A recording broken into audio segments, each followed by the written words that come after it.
Grâce à l'accompagnement et au soutien sans faille des investisseurs sur le marché de la dette en monnaie locale, UMOA Titres réaffirme sa position sur le marché financier régional et se présente comme la plateforme privilégiée de levée de fonds par les États de l'Union, avec un encours qui passe de 2 675 milliards de francs CFA en 2013 à plus de 12 248 milliards en 2022, soit une multiplication par environ 5 de l'encours en quasiment 10 ans.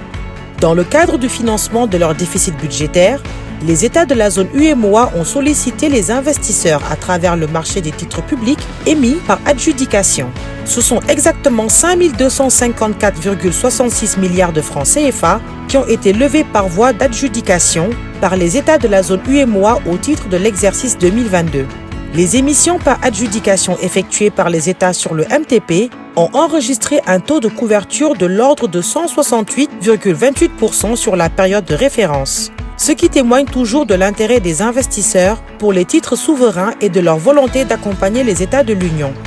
En termes de volume mobilisé par instrument sur l'année 2022, 63% des volumes ont été mobilisés à travers les programmes de bons de soutien et de résilience et les obligations de relance. On note 1 756 milliards de francs CFA en bons assimilables du Trésor, dont 679 de bons de soutien et de résilience et 3 499 milliards de francs CFA en obligations assimilables du Trésor, dont 2 613 en obligations de relance. Toutefois, les changements macroéconomiques majeurs notés au niveau de l'Union ont eu des impacts non négligeables sur les maturités usitées par les États sur le MTP. À ce titre, bien qu'en légère baisse, la durée de vie moyenne du portefeuille des titres émis sur le MTP est restée relativement stable et ressort à 3,83 ans en 2022 contre 4,19 ans en 2021. En effet, compte tenu de la situation du marché, il y a eu un recentrage des émissions sur les maturités moyennes de 3 et 5 ans, qui représentent 46,67% des volumes levés en 2022 contre 34,34% en 2021.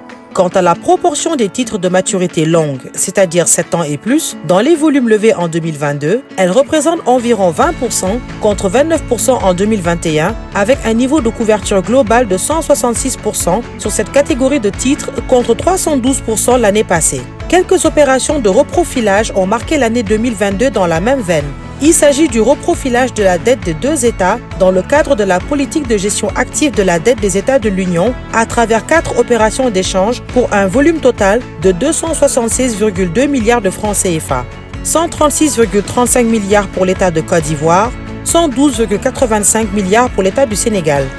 Ensemble, construisons le mois de demain.